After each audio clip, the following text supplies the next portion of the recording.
Mga kahuwan, panoorin ang video na ito upang alamin ang pinaka-latest na balita tungkol sa lagay ng panahon at bagyo update today.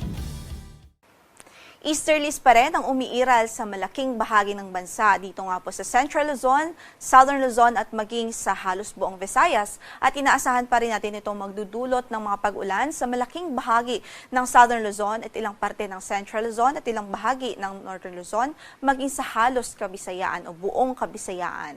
Samantala, yung northeasterly wind flow o yung hangin na nanggagaling sa hilagang silangan ay ramdam ngayon dito sa extreme northern Luzon at inaasahan natin magdudulot po ito ng isolated na mahihinang mga pagulan dito sa dulong hilagang Luzon. Update naman sa LPA na minomonitor natin sa labas ng ating area of responsibility. Huling nakita ito sa layong 1,505 kilometers silangan ng Eastern Visayas. So sa makikita nga natin sa latest satellite imagery natin, napakalayo pa nito sa ating landmass at wala pa po itong direct effect sa anumang bahagi ng ating kalupaan.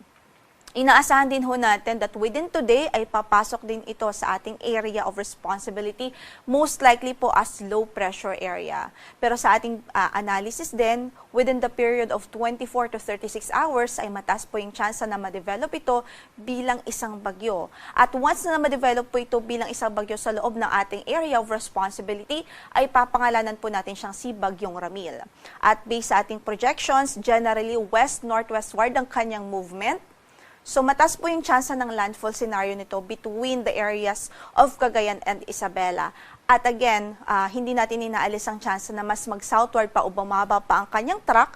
So nakikita din natin at hindi natin niro-rule out ang tsansa na lumapit muna ito dito sa Bicol area o Bicol region bago po tuluyang pumunta dito sa ilang bahagi ng Central at Northern Luzon. So ang ating advice sa ating mga kababayan, patuloy na magantabay sa magiging update ng Pag-asa dito sa weather disturbance dahil mataas pa po yung uncertainty nito lalo na't malayo pa po at LPA pa lang siya sa ngayon. Sa kasalukuyan, wala din po tayong gale warning na nakataas sa namang bahagi ng ating mga baybaying dagat, banayad hanggang sa katamtaman na magiging kondisyon sa malaking bahagi ng bansa. Pero dito sa extreme northern Luzon ay katamtaman ang ating pag-alon. So ingat pa rin po sa ating mandargat, especially yung mga gumagamit po ng maliliit na sasakyang pandagat.